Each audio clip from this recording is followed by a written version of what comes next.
புத்தகம் 2 உலகப் பயணிகளின் புத்தகம். Canto 4 the kingdoms of the little life பக்கம் 143. புறநிலை உலகைச் சந்தித்த ஒரு மனம் இருந்தது.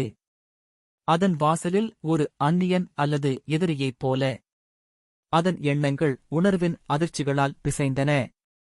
அது உருவத்தில் உள்ள ஆவியைப் பிடிக்கவில்லை. அது பார்த்தவற்றின் இதயத்தில் நுழையவில்லை. அது செயலுக்குப் பின்னால் உள்ள சக்தியைத் தேடவில்லை. விஷயங்களில் மறைந்திருக்கும் நோக்கத்தைப் படிக்கவில்லை. அல்லது அனைத்தின் அர்த்தத்தைக் கண்டுபிடிக்க முயலவில்லை. மனித உருவம் அணிந்த உயிரினங்கள் இருந்தன. அவர்கள் காட்சியின் ஆர்வத்தில் வாழ்ந்தார்கள். ஆனால் அவர்கள் யார், ஏன் வாழ்ந்தார்கள் என்று தெரியவில்லை. சுவாசிக்க, உணர, செயல்பட.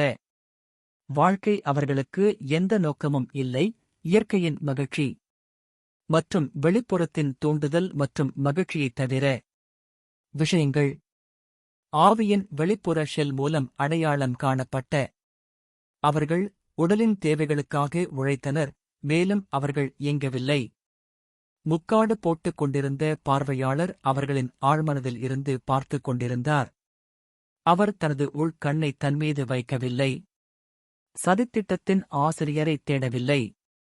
அவர் நாடகத்தையும் மேடையையும் மட்டுமே பார்த்தார். ஆழ்ந்த உணர்வின் அணைகாக்கும் அழுத்தம் இல்லை. பிரதிபலிப்பின் சுமை தாங்கவில்லை.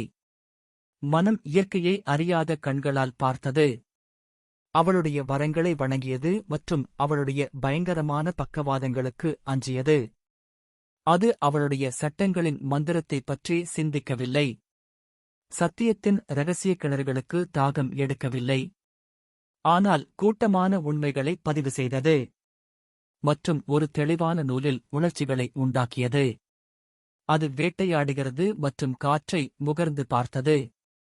அல்லது சூரிய ஒளியில் மந்தமாக இருந்தது. மற்றும் மென்மையான காற்று. இது உலகின் ஆழ்ந்த தொடர்புகளை நாடியது. ஆனால் மேற்பரப்பு உணர்வை பேரின்பத்துடன் ஊட்டுவதற்காக மட்டுமே. இவைகள் வெளிப்புறத் தொடுதலில் வாழ்க்கையின் நடுக்கத்தை உணர்ந்தன.